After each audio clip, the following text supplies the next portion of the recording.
Hello friends, சூப்பரான ஒரு morning breakfast டக்குன்னு ரெடி பண்ணிடலாம். இதை பண்ணுறதுக்காக ஓவர் நைட் ஊற வச்ச ஒரு கிளாஸ் பச்சரிசி, ஒரு கிளாஸ் புழுங்கலரிசி, இதை நல்லா ஃபைனாக பவுடராக அரைச்சி எடுத்துக்கலாம்.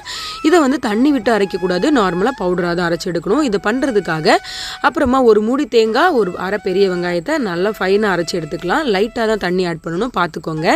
இந்த அளவுக்கு தண்ணி போதுமானது. நல்லா ஃபைனாக அரைச்சி எடுத்துட்டு அதே மிக்ஸி ஜாரை அதே அளவு தண்ணி விட்டு லைட்டாக அலசி எடுத்துக்கோங்க. இவ்வளோ தண்ணி கரெக்டாக இருக்கும். அதுக்கப்புறமா இது கூடவே கொஞ்சமாக உப்பு ஆட் பண்ணிக்கோங்க. ரொம்ப மைல்டாக போட்டால் போதும், ஏன்னா இதை நம்ம குழம்பு வச்சு தான் சாப்பிட போகிறோம். ரொம்ப லைட்டாக ஆட் பண்ணிக்கோங்க. பூரி மாவு மாதிரி நல்லா திக்காக பிணைஞ்சு எடுத்துக்கோங்க. குட்டி குட்டி பால்ஸை உருட்டி எடுத்துட்டு இந்த மாதிரி பிளேட்லேயும் நீங்கள் பண்ணலாம். அப்படி இல்லைன்னா ப்ரெஷர்லேயும் இதே மாதிரி பண்ணலாம். சைடு 2 கவர் மட்டும் யூஸ் பண்ணிக்கோங்க. இல்லைன்னா சைடில் ஒட்டுற மாதிரி ஃபீல் ஆகும். நல்ல சூடான எண்ணெயில் போட்டுக்கோங்க. புகை வரணும்னு அவசியம் இல்லை, ஓரளவுக்கு நல்ல சூடாக இருந்தால் போதும். இதுக்கு மீன் குழம்பு, இறைச்சி குழம்பு சூப்பரான காம்பினேஷன்.